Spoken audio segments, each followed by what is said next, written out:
बादामी गुफा मंदिर।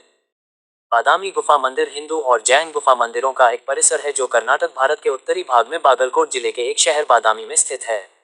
गुफाएं भारतीय रॉक कट वास्तुकला, विशेष रूप से बादामी चालुक्य वास्तुकला और 6ठी शताब्दी की प्रारंभिक तिथि के महत्वपूर्ण उदाहरण हैं। बादामी एक आधुनिक नाम है और इसे पहले चालुक्य राजवंश की राजधानी वातापी के नाम से जाना जाता था, जिसने 6ठी से 8वीं शताब्दी तक कर्नाटक के अधिकांश हिस्से पर शासन किया था। बादामी एक मानव निर्मित झील के पश्चिमी तट पर स्थित है जो पत्थर की सीढ़ियों वाली मिट्टी की दीवार से घिरी हुई है। यह उत्तर और दक्षिण में प्रारंभिक चालुक्य और बाद के समय में बनाए गए किलों से घिरा हुआ है। बादामी गुफा मंदिर दक्कन क्षेत्र में हिंदू मंदिरों के कुछ शुरुआती ज्ञात उदाहरणों का प्रतिनिधित्व करते हैं।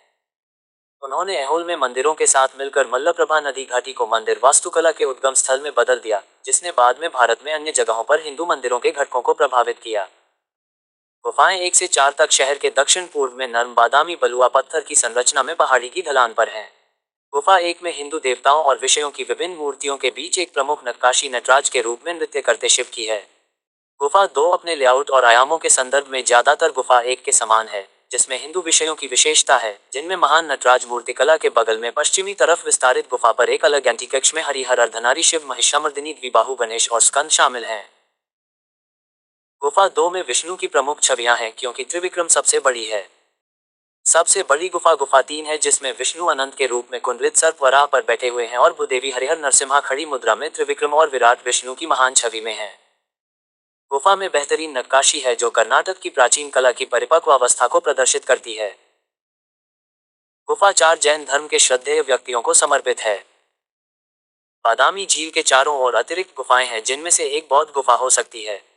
एक अन्य गुफा जैसी गैलरी, जिसे अर्ली तीरथ के नाम से जाना जाता है, में लगभग 27 नक्काशी है। इतिहास। चालुक्य साम्राज्य की राजधानी बादामी शहर, जिसे प्रारंभिक चालुक्य भी कहा जाता है, में निर्माण के क्रम में 1 से 4 तक के गुफा मंदिर 6ठी शताब्दी के अंत के हैं। सटीक काल निर्धारण केवल गुफा 3 के लिए जाना जाता है, जो विष्णु को समर्पित एक मंदिर है।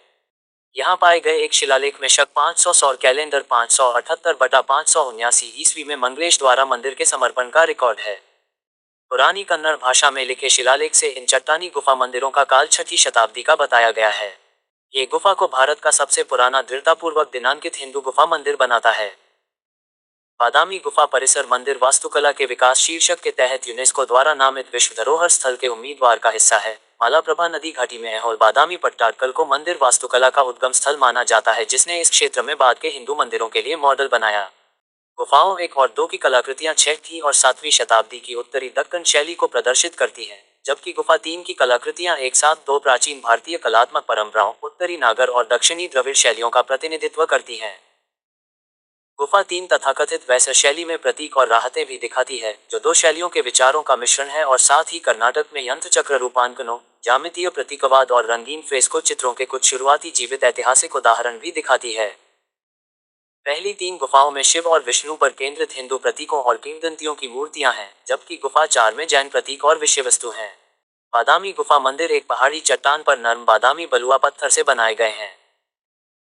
4 गुफाओं 1 से 4 में से प्रत्येक की योजना में एक बरामदा मुखमंडप के साथ एक प्रवेश द्वार शामिल है, जो पत्थर के स्तंभों और कोष्ठकों द्वारा समर्थित है। इन गुफाओं की एक विशिष्ट विशेषता एक स्तंभित मंडप या मुख्य हॉल, महामंडप और फिर छोटे वर्गाकार तीरथ गर्भगृह तक जाती है। गर्भगृह गुफा के अंदर गहराई तक बना हुआ है।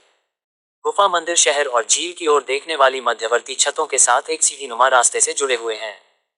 गुफा मंदिरों को उनकी आरोही श्रृंखला में एक 4 का लेबल दिया गया है। ये क्रमांकन उत्खनन के अनुक्रम को प्रतिबिंबित नहीं करता है।